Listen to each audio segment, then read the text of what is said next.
My name is Kaitlin Sopoci-Belknap, and I'm honored and excited to be here today in such distinguished company, which includes, of course, the thousands and thousands of you who are tuning in because you've had it with the corporate party duopoly. I also want to give a shout out to my fellow Greens who are here. I've been a Green since I turned 18, so I want to acknowledge my sisters and brothers who have known for a long time that this shit is rigged. I'm here today in my capacity as National Director of Move to Amend. Move to Amend is a grassroots movement to pass the We the People Amendment to the Constitution to make clear that only human beings have constitutional rights, and to make clear that the ability to exercise our First Amendment free speech rights and have influence over elections should have nothing to do with how much money you have. Last year, Movement for a People's Party endorsed Move to Amend, and I hope that you'll do the same at movetoamend.org. And the Movement for a People's Party adopted the principles of our amendment in the initial party platform, which is certainly more than can be said for the Republican Party, who embrace Citizens United with glee, and the Democratic Party, who pay lip service to ending corporate rule, but whose leadership serves at the behest of their Wall Street funders. Ending corporate rule is foundational to making real the promise of democracy, a promise that has never fully been fulfilled in the United States, and whose blessings are less attainable with every minute that Republicans or the Democratic Party hold power. Our Constitution has been hijacked by corporations. Whenever a local community or state is able to organize its people to fight back and to pass a law or measure to try to rein in corporate power, whether over our food, our health, our safety, our wages, our environment, or our elections, giant corporations hold the ultimate trump card in that they can sue our government, in effect sue we the people, and get the courts to strip away our efforts at self-governance over our economic institutions. What does this look like? This looks like Monsanto suing the state of California because they don't want to have to label that Roundup causes cancer. So they claim that my state's labeling laws violate their constitutional rights, and winning because the courts uphold their rights over those of we the people.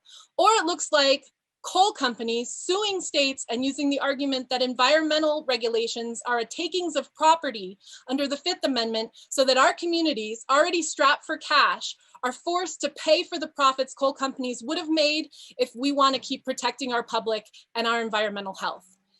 Or it looks like states trying to protect their local businesses who are up against the Walmarts of the world, but instead the Supreme Court has stripped communities of the freedom to decide which businesses to foster by using the 14th Amendment's Equal Protection Clause on behalf of multinational corporations. The 14th Amendment was intended to ensure equal protection for African Americans after slavery. All of these examples are real cases that are happening right now or that have already happened as part of the court-created doctrine of corporate personhood, which is why we must pass the We the People Amendment to put a stop to this. Until we make clear that only human beings have constitutional rights, companies will continue to win against us in court because our legal system prioritizes corporate rights over human rights.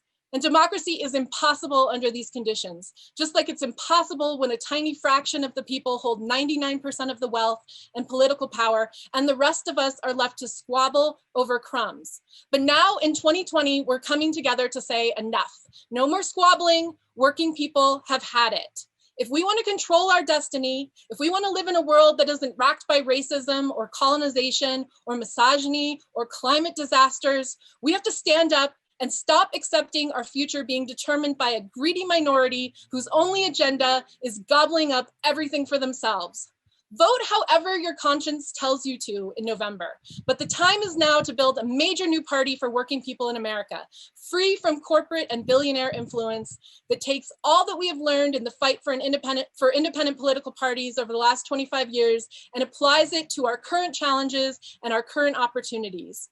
We're on the precipice as a country and as a species. The America that we have known is a failure, and nearly everything needs to change. And we know this in our hearts. We have so much work before us, but we can do it because we have to. Let's embrace new visions that draw on old wisdom and bury the structures of oppression and exploitation that entrench the Democratic and Republican parties and the forces that own them. I'm so very honored to be here with you to start this party, and I can't wait to see what we'll accomplish.